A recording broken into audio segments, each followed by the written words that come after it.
It started with a sound no one could hear, until it was too late.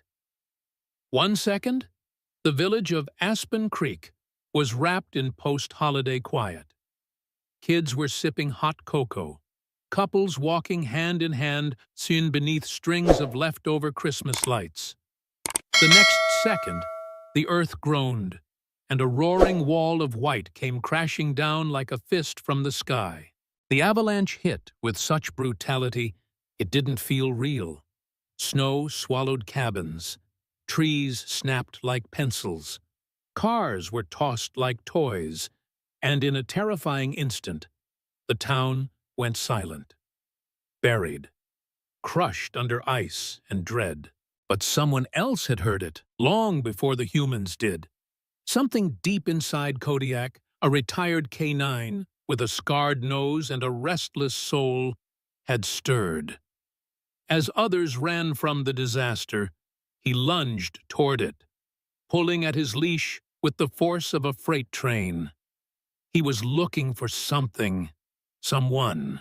And this is the story of what he found. The first responders from the local sheriff's department arrived just after dawn. Roads were barely passable. The air was still choked with snowflakes and fear. Nobody knew the full extent of the damage yet. 24 structures gone. Power lines down. 3 missing. The search teams got to work quickly, but it was clear. They were racing against time. Among them was Officer Daniel Hayes, who hadn't worn a uniform in over 2 years. He wasn't supposed to be there. He wasn't even technically on the force anymore.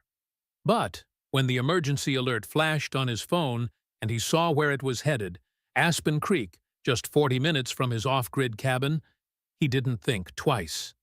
He grabbed his old gear, loaded up his best friend, and drove straight into the snow. Kodiak sat in the back seat, still wearing the harness he hadn't worn since retirement. He was no ordinary dog, a 6-year-old Belgian Malinois with the nose of a god and the heart of a warrior. Dan had worked with dozens of dogs in his career, but none like Kodiak. He didn't bark without reason. He didn't move without purpose. So when Kodiak started whining before they even reached the site, low guttural sounds that made Dan's chest tighten, he knew something was wrong. They arrived at the perimeter. Deputies waved Dan through with a mix of surprise and relief. No one turned down extra help when bodies might be buried under feet of snow. "Didn't think we'd see you again, Hayes," said Deputy Morgan, breath fogging in the freezing air. "Didn't think you'd need me," Dan replied, eyes scanning the destruction. "But Kodiak's already picking something up." Morgan's eyebrows raised. "From here?" Dan just nodded. "He knows." The search grid had been laid out. Teams were assigned sectors. Dogs were deployed. Everyone moved with precision and urgency. But Kodiak pulled away from the path. Again and again, he refused to follow the human trail markers. Instead, he yanked Dan hard to the left, toward a mound of snow that looked indistinguishable from the others. No broken chimney, no scattered toys, just white. Endless white. Kodiak dropped to the ground and started to dig. At first, the others thought it was just residual scent, maybe animal, maybe nothing. But Kodiak didn't stop. 5 minutes. 10. 20. His claws bled. His chest heaved. But he kept digging. Dan knelt beside him, scooping snow with his gloved hands. No one else paid them much attention, until Kodiak let out a sudden, sharp bark that cut through the noise like a gunshot. Dan froze. "You smell something?" Kodiak's head whipped back to the hole. He barked again, this time louder, urgent. Dan didn't hesitate. He radioed to base, requesting probe and heat scanner at Sector Echo 5. "K9 has located something." "Echo 5 isn't a primary target," the dispatcher responded. "We have confirmed victims to the north." "I'm telling you, he's not wrong." There was a pause, then static. Then, "We'll send a probe in 10. Dan didn't wait. He kept digging. If you believe animals are heroes, and that every life matters, then make sure to subscribe to our YouTube channel, Heroes for Animals, where real stories like Kodiak's are brought to light every week. 10 minutes later, 2 junior officers arrived with a thermal probe. They rolled their eyes when they saw where Kodiak was digging. "Nothing out here but snow and rocks, man." Dan glared at them. "Just check." The probe was lowered. Silence. Then a ping. "Wait, what the hell?" The scanner picked up a small heat signature. Faint. Almost imperceptible. But there. Could be equipment. Maybe a raccoon. Dan's voice dropped. Raccoons don't wear mittens. Because just then, Kodiak unearthed something soft. Fabric. Pink. Frostbitten. A tiny child's mitten, stiff with ice. The junior officers went pale. "Get me a medic team," Dan barked into his radio, "and a dig team. We may have a child alive under here." Nobody had reported a missing child. Not from this part of the village. That's what made it worse. No one even knew to look. As the digging intensified, Kodiak backed away, letting the humans take over. But he didn't move far. He stayed at the edge, watching, tail twitching, ears pinned forward.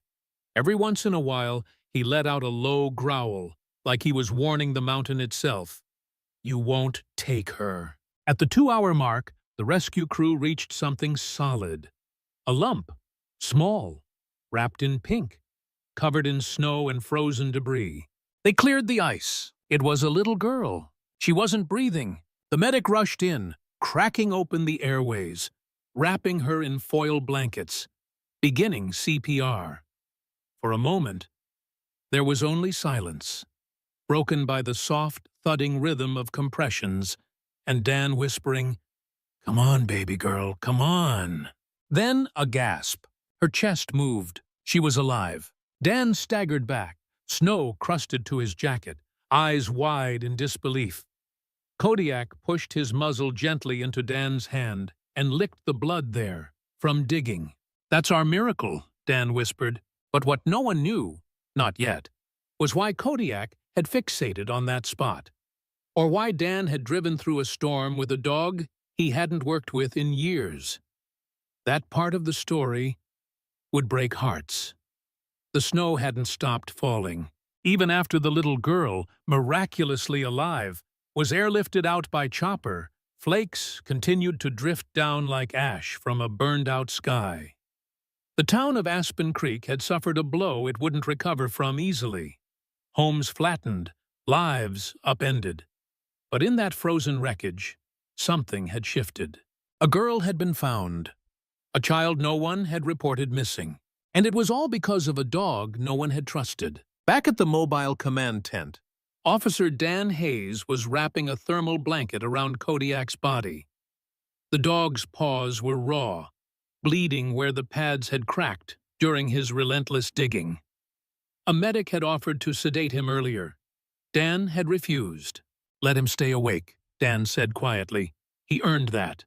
Kodiak's breathing was heavy, but his eyes were locked on the rescue monitors. It was as if he were waiting to make sure the girl stayed alive, not just found. Dan couldn't help but wonder, "How did you know, boy? What pulled you there?" Deputy Morgan walked in carrying 2 coffees and handed one to Dan. "Hell of a morning," she muttered. Dan didn't respond right away. He was still kneeling beside Kodiak, one hand on the dog's shoulder. "She would have died," he finally said. "They all would have walked right past her." Morgan nodded. "Most dogs give up after the first 15 minutes. He went at it for 2 hours, straight." Dan looked up, something flickering in his eyes. "He's done that before." She raised an eyebrow. "You saying this isn't the first time?" Dan didn't answer. Not yet. Later that afternoon, the mystery began to unfold. A woman named Tracy Langford came stumbling into the command post, wrapped in a hospital blanket, lips trembling, shoes soaked. She was the babysitter for the young girl, Lily Adams, age 2 years and 4 months. "They told me she was dead," Tracy kept repeating, sobbing into her hands. "I didn't tell anyone, because I thought I lost her." Through a haze of guilt and panic, she explained she'd been watching Lily that morning while the child's mother worked a shift at the local diner. The toddler had toddled outside during a moment of distraction. She thought Lily had gone into the back bedroom, but by the time she realized the door had been left open, the avalanche had already started. "I froze," she admitted. "I couldn't even think. I just ran for cover." Her voice cracked under the weight of shame. "They would have blamed me. I didn't want to go to prison." It was all over the news that night. Hero K9 saves toddler in avalanche. Reporters lined the edge of the perimeter, shooting footage of rescue crews and broken homes. Footage of Kodiak, sitting stoically beside Dan, played across national networks. He wasn't licking his wounds. He wasn't soaking in the attention. He just watched, like he was still waiting for something. But the truth, the real truth, was buried much deeper than snow. Dan sat alone in the rear of the warming trailer, Kodiak curled at his feet. The only light was the red-orange glow of a propane heater in the corner. He pulled out an old photo from his wallet. It was creased, the edges soft from being handled too many times. A toddler with curly blonde hair and a missing front tooth smiled back at him. Her name had been Emma. 4 years ago, Dan had responded to a winter landslide in a similar mountain town. Emma was his daughter, and Kodiak's first search. They didn't get there in time. The loss had nearly destroyed him. His marriage had ended. He left the force, retired Kodiak early, moved into the woods. He didn't speak to anyone for months, not even his parents. Some nights he slept in his truck just to feel like he had a purpose. The guilt followed him like a shadow. But today changed something. Kodiak had found Lily exactly where he had failed to find Emma, and that couldn't be coincidence. The next morning, the incident commander called a press briefing. Reporters were already buzzing, begging for more footage of the hero dog. A few asked if Kodiak would be returning to the force. "He's retired," Dan said flatly, facing the cameras. "That was his last mission. But he's clearly still fit," one reporter pressed. "Why not keep working him?" Dan shook his head. "Because he didn't find Lily with just training. He found her with something else, something I can't explain." Kodiak sat next to him in the snow, wearing his K9 vest for the last time. A child came up quietly and placed a red ribbon around his neck. He didn't flinch. He just looked up at Dan, tired, loyal, and silent. Behind the cameras, Tracy Langford stood sobbing. She had begged Lily's parents for forgiveness. The child's mother, Rachel, hadn't spoken a word to her, but she had spoken to Dan. "I don't know what to say," Rachel had whispered. "How do you thank someone for saving your baby?" Dan looked down at Kodiak. "You don't thank me. You thank him." Rachel crouched beside the dog and reached for his muzzle. "Thank you, Kodiak. You found my baby when no one else would." For the first time in 2 days, the dog closed his eyes and exhaled. Later that night, back in the motel room they were using as a temporary command post, Dan sat by the window while Kodiak slept at the foot of the bed. Snow was still falling. Quiet now. Gentler, somehow. Dan lit a candle and placed it on the windowsill beside Emma's photo. "I don't know if you guided him," he whispered into the dark, "but he found her. He brought one back. Maybe that's enough." A knock came at the door. Rachel Adams stood outside, holding Lily in her arms. The girl was bundled up, cheeks red, clutching a new stuffed bear. She smiled at Dan, then reached toward the floor where Kodiak had just stirred. Rachel knelt and let Lily walk. The toddler toddled straight to the dog and laid the bear beside him like an offering. "Is he yours?" Rachel asked quietly. "He was," Dan said, voice tight. "He saved my daughter," she said. "If he ever needs a home, he has one." Dan didn't respond, but the look on his face said it all. The mission was over, but the bond wasn't. It should have been over. The girl was alive. The storm had passed. The media was moving on. And Kodiak, limping but proud, had found peace in retirement. But for Dan Hayes, something still lingered. A question, a weight, a knot in his gut that refused to come undone. Because the dog hadn't just found a child buried in the snow. He had gone back to the same place where Dan had lost his own. And now, something else was pulling at Dan. Not just grief, not just relief. It was the creeping feeling that this, all of this, had happened for a reason. 3 days after the rescue, Dan sat on his cabin porch with a mug of black coffee and Kodiak curled at his feet. The wind howled through the pines. Aspen Creek was quiet again. Too quiet. Dan scrolled through an article on his cracked phone. Miracle in the Rockies. K9 saves child after avalanche. There were photos of Lily in the hospital, smiling beside a balloon. Rachel Adams had released a statement thanking the heroic dog and the officer who trusted him. But as Dan reached the end of the article, something caught his eye. A name. Tracy Langford. Babysitter. 28 years old. No criminal record. A local who'd moved back to help her ailing mother.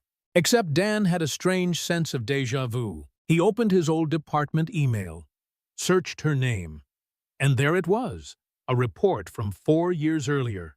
Tracy Langford had been working at a daycare center one town over when a 3-year-old girl went missing during a snowy recess. The girl's name? Emma Hayes, his daughter. Dan dropped his phone. His hands were shaking. He remembered that day like a scar burned into his memory. The way he had searched. The way the world had gone mute when they found Emma's shoe at the edge of the woods. And then, nothing. Not a body, not a trace, just snow and silence. Tracy had never been named in the official report, but she had been on duty, assigned to watch the playground that morning. And now she was here, again, in Aspen Creek, with another missing child. Dan stared down at Kodiak. "You knew," he whispered. The dog didn't move, but his eyes flicked up, watching, listening. Dan felt a cold wave roll through him, not from the weather, from something deeper, something old. He had to talk to her. He drove back into town, stopping outside the temporary shelter where displaced families were staying. Tracy was there, folding donated clothes beside a heater. When she saw Dan approach, her face paled. "You found her," she said softly, as if trying to disarm him. Dan nodded. "Lily's a fighter, but I'm not here for thanks." She swallowed hard, then turned back to the folding table. "Look, I've already talked to the sheriff. I told him everything I know. It was a mistake. I didn't mean for her to go outside. That's not what I'm asking." She froze. Dan stepped closer. "Do you remember Emma Hayes?" Tracy's face drained of color. I don't." "She was 3. She vanished from the daycare you worked at, in Ridge Hollow, 4 years ago. That was my daughter." Tracy looked down, hands trembling. "I never forgot your face," Dan said. "I just didn't know your name until now." A long silence followed. Then she whispered, "I didn't do anything wrong." Dan's voice cracked. "Then why didn't you come forward when you recognized me?" Her eyes filled with tears. "Because I thought you'd blame me. Everyone did. I was young. I was new. I froze up that day. I looked away for 10 seconds. 10 seconds. And she was just gone." Dan felt the rage rising, hot and electric. "She was my world," he growled. "I know," she whispered, "and she still is." Dan stormed out of the shelter. The air felt thinner. Every step back to the truck felt heavier. Kodiak was in the passenger seat, head tilted. Dan didn't say a word, just stared at the empty road ahead. He was back where he started. No answers, just more snow. That night, he couldn't sleep. He kept seeing Emma's face, hearing her laugh, remembering the scent of her shampoo, the way she called Kodiak Coco. And then, at 2:13 a.m., he remembered something. A sound. The last time he'd taken Kodiak to search for Emma, The dog had stopped beside an old storm drain. He barked, circled it. Dan had dismissed it. It was too far from the playground. Too improbable. But what if? By sunrise, he was already packed. Kodiak jumped into the truck, tail thumping against the seat. Dan took the same back roads he had driven 4 years earlier. Same biting wind. Same gray skies. They arrived at Ridge Hollow in under an hour. The old daycare was closed now, windows boarded, roof partially collapsed. But the drain was still there, covered in ice, partially frozen shut. Kodiak jumped down and sniffed the air. "Find her," Dan whispered. The dog paused, then barked. Once, loud, clear, focused. He began pawing at the drain cover. Dan grabbed a crowbar from the truck. Together they worked. Man and dog. Breaking ice.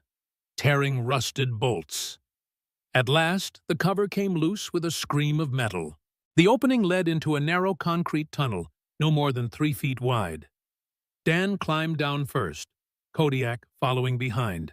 The smell was musty, rotting, but beneath it, something else, something familiar. Kodiak walked a few feet, then stopped. He scratched at the ground. Dan's flashlight landed on something. A pink ribbon, threadbare, dirty, but still there. Dan sank to his knees. Ears welled up. It was Emma's. It had been in her hair the morning she disappeared. They kept searching. The tunnel led to a locked grate that opened near an old park. Dan called the sheriff. Forensics teams came in. No body was found. But what they did find was a buried lockbox, sealed and rusted. Inside, a small shoe, a photo, a hospital bracelet, Emma's name on it. Dan broke down. It wasn't closure, but it was proof. Proof she'd been there. Proof she hadn't just vanished into the snow. That someone had moved her, hid her. And Kodiak? Kodiak had remembered. He had led Dan back, not just to Lily, but to Emma's ghost. That night, Dan sat by the fire with a blanket over his shoulders. He held the photo in one hand, the ribbon in the other. Kodiak slept with his head on Dan's lap. "You didn't fail," Dan whispered. "You never failed. You just never stopped searching." He looked down at the sleeping dog and finally said what he hadn't been able to say for 4 years. "Thank you." Dan Hayes had been a cop long enough to know when something didn't add up. And nothing about Emma's disappearance, not then, and especially not now, was adding up. The pink ribbon, the shoe, the hospital bracelet found inside the storm drain lockbox. They weren't just pieces of the past.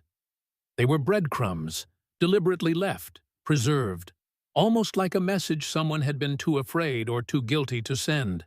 And Kodiak? He hadn't just found the box. He had led Dan to it, just like he had found Lily. That couldn't be chance. Dan didn't believe in ghosts, but he did believe in memory, in instinct, and in the unexplainable bond between a dog and a girl he never stopped searching for. The forensics team confirmed that the items in the box were Emma's. The ribbon even had traces of her DNA still on it, though it had deteriorated. No fingerprints, no camera footage nearby. The storm drain tunnel had been off the radar for years, used mostly by wildlife and runoff. The local authorities offered condolences, but Dan could read it in their eyes. This is as far as we're going to go. But Dan couldn't stop now. Not when Kodiak hadn't stopped searching for 4 years. Back at the cabin, Dan sat in front of his laptop late into the night. He opened every file he still had from Emma's case. He scanned call logs, background checks, security footage that had been dismissed early on. And there it was. One grainy frame from a gas station security cam just hours after the avalanche. Tracy Langford in her mother's pickup truck, parked behind a maintenance shed. Nothing illegal, nothing obvious. But what caught Dan's attention was what she was doing, wiping down the inside of the windshield with gloved hands. Why would someone clean their windshield in the middle of a snowstorm? Unless they were trying to wipe away evidence. Dan drove back into town the next morning. This time not as a grieving father, not as a former cop, but as a man who was done being quiet. He found Tracy in the parking lot of the church shelter, loading boxes of diapers into her trunk.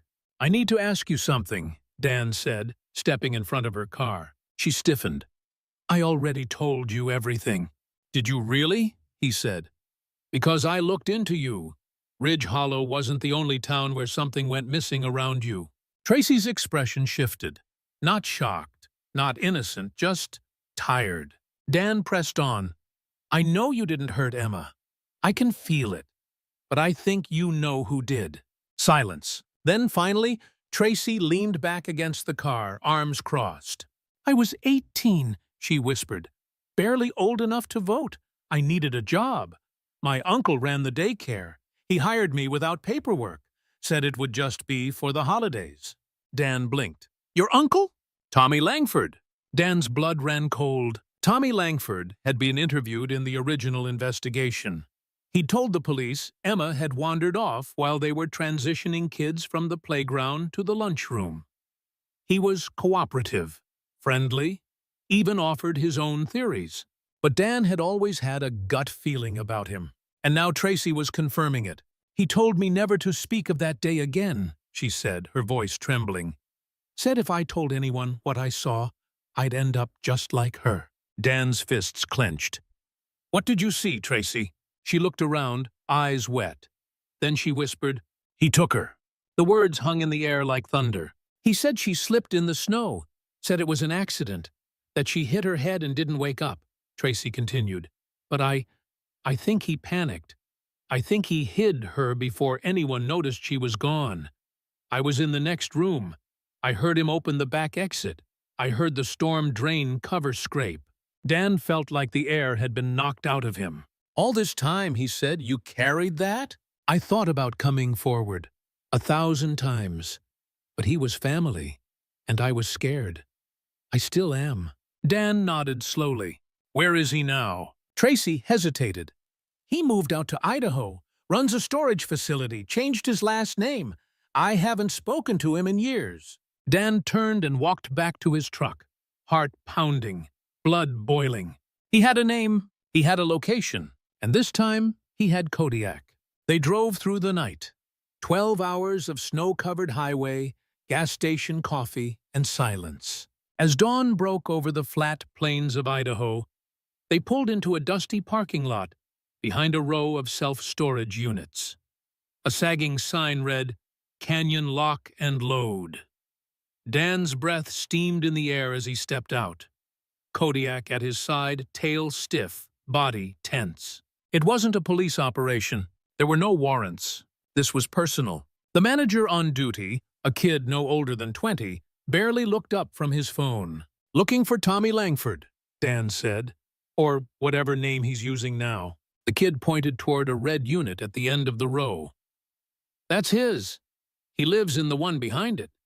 Has a little RV parked there." "Creepy dude." Dan approached slowly. Kodiak stayed close. They reached the RV. The curtain twitched. A shadow moved. Then the door creaked open, and there he was. Tommy Langford, older, grayer, but still with that same forced smile Dan remembered from the interview room 4 years ago. "Officer Hayes," he said smoothly, "didn't expect to see you out here." "I'm not a cop anymore," Dan replied. "Then I'm not sure I owe you a conversation." Kodiak let out a low growl. Tommy's eyes flicked down. "Still got the dog, huh? He's got a memory longer than mine." Dan stepped forward. "Where is she?" Tommy's face tightened. "I don't know what you're talking about." "Kodiak does," Dan said. "He found her ribbon, her shoe, her bracelet." Tommy turned to step inside. "You need to leave." Dan grabbed the door frame. "You took her. You panicked. You hid her. And then you made Tracy live with that." A flicker of panic flashed in Tommy's eyes, and that's when Kodiak lunged, not to bite, not to attack, but to dig. Right there, beside the edge of the RV, the dog began scraping furiously at the packed dirt, same as he had at the avalanche site. Same rhythm, same intensity. "Call the cops," Dan said, not taking his eyes off Tommy. "Now!" By the time the Idaho State Police arrived, Kodiak had uncovered a shallow pit with a sealed metal container. Forensics confirmed what Dan already knew in his bones. Inside were Emma's clothes, her missing toy bear, her fingerprints. There was no body, but it was enough. Enough to prove Tommy had lied. Enough to bring charges. Enough to finally get justice. Back in Colorado a week later, Dan stood at Emma's memorial stone. Kodiak sat beside him, eyes calm. "We didn't find her," Dan whispered, "but we found the truth." He placed the pink ribbon at the base of the stone. "And you," he said, turning to Kodiak, "you never gave up, not once." Kodiak leaned against him, and for the first time since that winter day 4 years ago, Dan felt like he could breathe again. The headlines faded in less than a week. Former cop and K9 crack cold case. Man arrested in 4-year-old missing child investigation. K9 hero helps solve mystery behind Colorado avalanche rescue. But for Dan Hayes, it didn't fade at all. It lingered, in the space between each breath, in the way he watched the world now. Lighter, somehow, but also heavier. Because the moment Tommy Langford was arrested and extradited to Colorado, Dan realized something terrifying. He no longer had a reason to keep searching, and that scared him more than he ever expected. Back at the cabin, the silence felt different. Not empty, just still. The kind of still that comes after a storm, when the wind stops pushing and the trees stop cracking. Just the weight of snow on branches, and the hum of a heater trying to keep up. Dan stood at the sink, rinsing out Kodiak's food bowl. The dog lay stretched out on the rug near the fireplace, his chest rising and falling, calm. It had been a week since they'd returned. A week without interviews, without cameras, without digging into the past. And in those quiet moments, Dan began noticing the small things again. Kodiak's limp was more pronounced. His back legs took a second longer to stand. He took longer naps in the sun. The scars on his paws from the avalanche hadn't fully healed. Dan dried the bowl with a dish towel, then knelt beside him. "We're not young anymore, huh?" Kodiak opened one eye, then gave a lazy tail thump. Dan smiled. "Guess we both deserve a little rest." But rest wasn't what knocked on Dan's door 2 days later. It was Rachel Adams, Lily's mom. She was bundled in a pea coat, snow boots scuffed, cheeks red from the cold. In her arms, Lily held tightly to a new stuffed bear, a twin to the one she had laid beside Kodiak in the hospital. "I didn't want to come unannounced," Rachel said, shifting awkwardly on the porch. "But I've been thinking about it a lot, and Lily's been asking about the dog." Dan stepped aside. "You want to come in?" Inside, Lily's face lit up the second she saw Kodiak. She ran over to him, dropping the bear at his side again, like it was tradition. Kodiak lifted his head, sniffed, and let out a soft huff that made her giggle. Dan watched the moment from across the room. There was something simple and whole about it, something he hadn't felt in a long time. "He's not the same," Rachel said gently. "But Lily doesn't mind." Dan nodded. "None of us are the same after that." There was a pause. Then Rachel asked, "Have you thought about what's next? For you too?" Dan looked down at Kodiak. He had. He just didn't want to face it. That night, Dan took Kodiak for a walk through the woods behind the cabin. The snow crunched under their boots and paws. The moonlight painted long blue shadows across the trees. They stopped at a clearing, a place Emma had once played, chasing fireflies and pretending to be a fairy queen. Dan sat on a fallen log. Kodiak sat beside him. "You did what no one else could," Dan said softly. "You saved Lily, and you brought Emma home." He scratched behind Kodiak's ears. "But you're tired. I see it. You've carried this with me for 4 years, carried it harder than I ever realized." Kodiak leaned into him. Dan looked up at the sky. "I think it's time to let go." 2 days later, he called Rachel. "Do you remember what you said to me about Kodiak having a home with you?" "I do," she replied, "and I meant it." Dan's voice cracked. "I think he needs Lily as much as she needs him." The day Kodiak moved in with Lily was both harder and easier than Dan expected. Rachel's home was just 20 minutes away, in a cozy farmhouse near the foothills. A fenced-in yard, toys scattered on the porch. It looked nothing like the life Dan had known. But that was the point. Lily squealed when she saw them pull into the driveway. "Cody!" she yelled, unable to pronounce the full name. Kodiak jumped out of the truck, walked straight to her, and sat calmly as she wrapped her arms around his neck. Dan watched from the driver's side, then slowly stepped out. Rachel met him at the door. "He'll be loved here," she said. "I promise." Dan nodded. He reached into his coat and pulled out the old leather harness, the one Kodiak had worn on his first mission, and his last. "I want you to keep this," Dan said, handing it to her. "It's a part of who he is, but he doesn't need to wear it anymore." Rachel took it gently. "What about you?" Dan looked at the snow falling around them, then down at Lily, now leading Kodiak through the backyard with a rope leash made of pink yarn. I think I've been wearing mine too long, too." That night, Dan returned to the cabin. It was quiet, but not empty. He made himself a cup of coffee, sat by the fire, looked around at the walls, photos of Emma, old citations, a framed picture of Kodiak with his badge. He pulled out a journal and started writing for the first time in years. Kodiak found more than survivors. He found what I'd buried. Grief, guilt, even hope. He never gave up on any of it. And because of that, I can finally rest. Not in sorrow, but in peace. He closed the journal and whispered, "Good boy." The next morning, he received a text from Rachel. Lily and Cody playing dress-up. She made him a crown.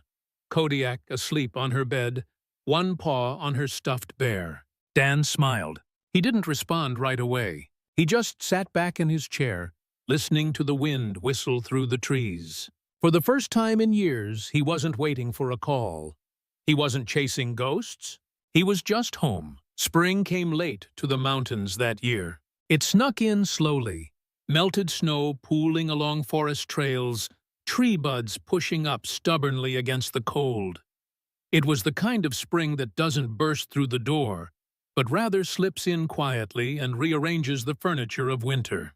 And for the first time in nearly 5 years, Dan Hayes noticed. He noticed the colors coming back, the light stretching longer through his cabin windows.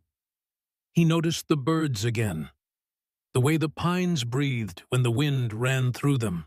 But most of all, he noticed the silence. Kodiak was no longer by his side. It had been 3 months since Dan brought the dog to Lily's home. And in that time, something inside Dan had shifted.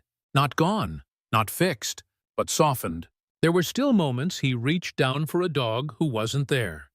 Still nights he expected to hear Kodiak pacing the floor, doing his pre-bed check of the doors. But each time the habit faded, it left behind something surprising. Peace. Dan kept busy. He started volunteering with the sheriff's department again, this time helping train new canine handlers. He didn't take a paycheck. He didn't wear a badge. "I'm just a guy with time," he said, "and a hell of a story." They listened. The rookies. The young ones. They asked about Kodiak, wide-eyed, leaning in closer when Dan described how he dug through the avalanche for 2 straight hours, how he never gave up on Emma, how he led them back to the very place everyone else had forgotten. Dan never dramatized it, never needed to. The truth was heavy enough. He brought the old harness to one session, told the class it wasn't just leather and nylon. It was memory. It was trust. It was the bond. Once a week, Dan drove out to see Lily and Kodiak. Sometimes they stayed on the porch and talked. Other times, they walked the woods behind Rachel's house, Lily chattering away while Kodiak trudged slowly behind her like a gentle old guardian. Dan watched the two of them and felt something he hadn't felt in a long, long time. Hope. One Saturday afternoon in May, Rachel called. "I thought you should know," she said gently. "He's slowing down more now." Dan didn't speak. "He still plays, still eats, But the vet says it's age and what he's been through. Dan drove out the next morning. When he arrived, Kodiak was lying in the sun on the back porch, breathing slow and steady.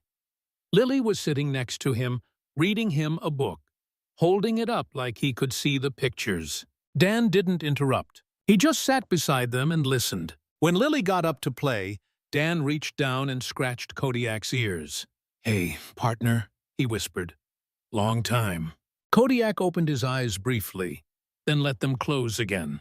Dan stayed for hours. That night, he carried Kodiak inside and laid him on his favorite rug. He knew it would be the last time. Kodiak passed quietly 2 mornings later. No pain, no whimper, just sleep and stillness. Rachel called Dan immediately. He drove over in silence, parked in the driveway, and didn't move for a long time. When he finally stepped inside, he saw Lily sitting beside Kodiak's body, holding his old red harness. "He was waiting for you," Rachel whispered, eyes red. Dan nodded, swallowing hard. He knelt down, kissed Kodiak's head, and laid the harness across his chest like a medal. "You did everything you were ever asked to do," he said, "and more." They buried him under a tree near the back field, where Lily liked to play. Dan carved a small wooden marker by hand. Kodiak Protector, Partner, Peacebringer. In the weeks that followed, Dan found himself revisiting old journals, flipping through case files he'd long since buried. Not out of grief, but gratitude. Kodiak had led him back to his daughter. He'd saved another little girl from the same fate. And he'd shown Dan that even the deepest wounds don't mean you're broken, just scarred in a way that proves you lived. A month later, Dan stood in front of a packed auditorium at the state K9 conference. The crowd was quiet, the lights warm. Behind him, a large screen projected an image of Kodiak, standing tall in the snow, eyes fierce, vest zipped, tail still. Dan took a breath. "I'm not here to talk about loss," he said. "I'm here to talk about what we carry and what we leave behind." He paused. "I lost my daughter in the snow, and in the silence that followed, I lost myself. But Kodiak, he never stopped listening, never stopped believing, and in the end, he brought both of us home." He held up the harness. "This isn't just for tracking or obedience. This is a promise, one you make to your partner, one that says, 'I trust you with everything, especially the things I can't carry alone.'" The crowd rose to their feet. Applause thundered through the room. Dan didn't cry, but his heart did. Today, there's a new photo on Dan's cabin wall. It's not of Emma or of Kodiak in uniform. It's Lily, sitting in a field of dandelions, holding the red harness like a crown in her lap. She's smiling. Behind her, the shadow of a dog rests just out of frame. Dan looks at it every morning. He makes his coffee, opens the back door, and whispers into the wind, "We're okay now." Thank you for following this emotional journey between Dan and Kodiak, a story of love, loyalty, and the long road home. What did this story make you feel? Do you believe dogs like Kodiak are born heroes? Or do they become one through the bonds they build? Let us know in the comments below. And if you haven't yet, subscribe to Heroes for Animals to hear more true stories of the four-legged angels who change our lives forever.